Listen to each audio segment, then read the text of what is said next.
everyone. Welcome to the Crafty Corner. I'm here today with Ethel the Reading Fish because today we are going to make a fish craft. So I'm going to set Ethel down and I'll show you. We are going to make a fish windsock, something that you can hang outside or hang in your house, and the theme of it is fish. Now remember, boys and girls, moms and dads, you can come here to the library and get a packet of all of the things that you need to make this at home. If you don't want to come into the library, you can just call us and we can bring it to you at curbside. So if you make this, remember to put your picture in the comments so that we can see, because I know all of them can be so fun and so different. To make this craft, you're going to need some white glue, a hole punch, pair of scissors, some paper reinforcers, one piece of cardstock, blue's best since it's going to be the ocean. You're going to need some yarn or some string and some crepe paper cut to different sizes. The last thing you need are fish. And I have posted for you this wonderful fish coloring sheet so that you can choose which fish you want on your windsock.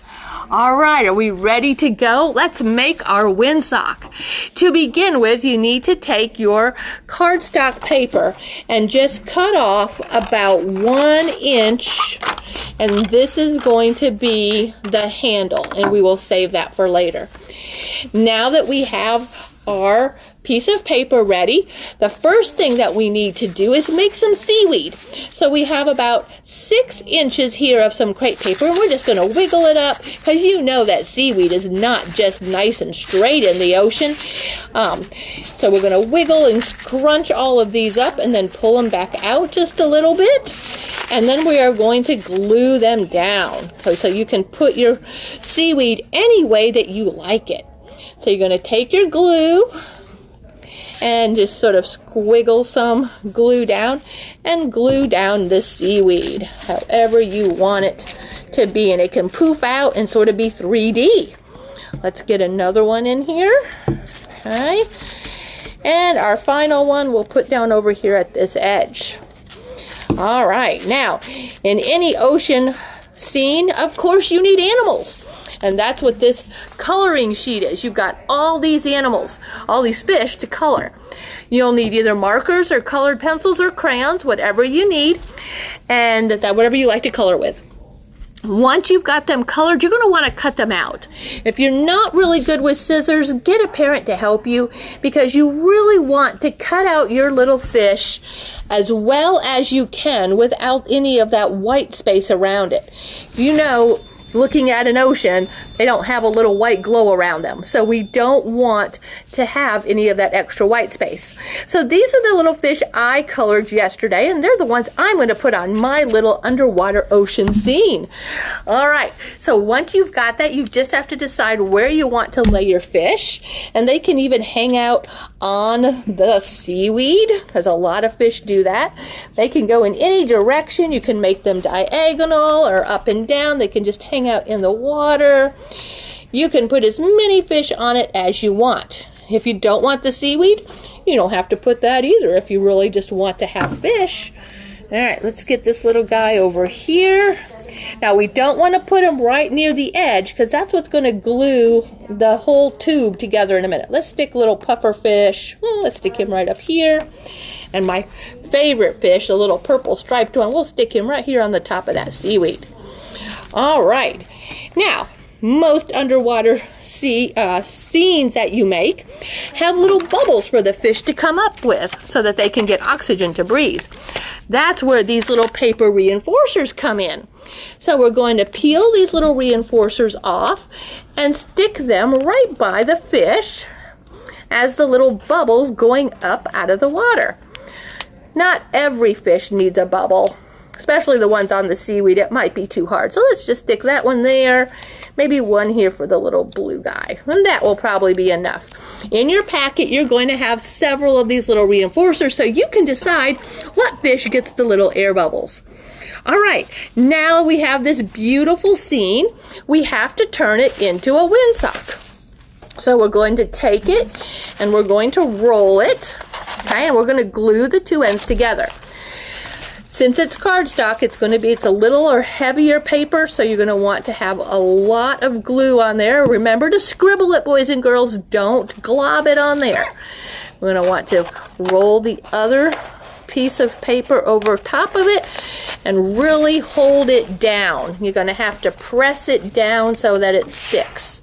Okay, you can see my two pieces of seaweed coming together. And I'm pressing, pressing, pressing, pressing. You're going to have to probably press for a good 10 seconds. Okay, so that that tube glues well together. We don't want to do anything else until our tube is glued together. All right, I think it might be good. You can even press it down on the table a little bit. Okay, we want to make sure it stays together. All right, now we have our beautiful tube. Now it's time to put the handle on. So we're going to put this handle right inside the top of the tube. So we're going to put our glue on both ends. Give a pretty good fair amount there. Stick one on one side and the other on the other side so that you have this loop. Now, depending on where you want to hang it, this might suffice, but I went ahead and put a hole in mine and added the extra yarn or this pretty gold string so that I can hang it from something a lot thicker and the windsock can really blow in the wind. Okay, so there we have that part. Now, the fun part of a windsock is to have all the stuff coming out the end where it can wiggle in the wind. And so for that we need crepe paper. So I have some blue and some white and some green, and I've already cut 9 pieces, 3 of each color, about 18 to 24 inches long.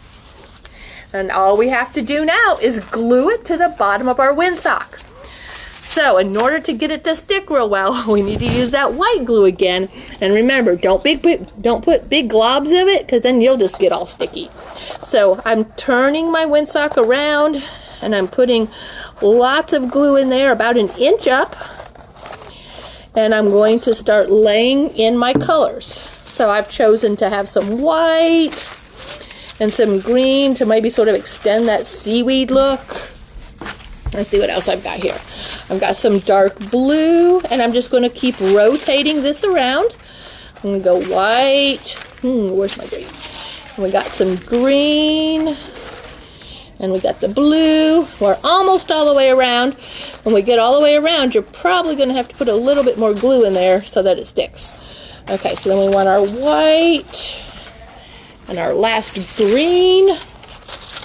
Yeah, see how those overlap? And if I really want to put that other blue in there, I am going to have to put a little bit more glue right there on top of that last piece of crepe paper so that it will continue our pattern. There we go.